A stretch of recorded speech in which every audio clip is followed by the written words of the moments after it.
Arslon, voyinkomatga qachon bormoqchi eding? Ertaga.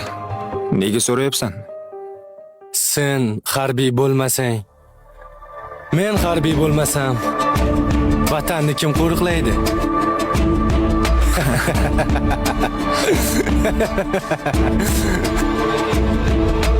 Yurt tinch bo'lsa millat tinchdir, elat tinchdir. Yomonlik yo'q, qayg'u ham yo'q, g'aflat tinchdir.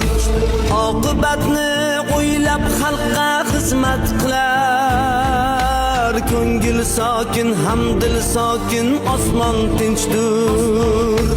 Vatan deya ko'ksi qalqon o'g'lonlar bor. Oriyat ham, jamiyat ham inson uchun.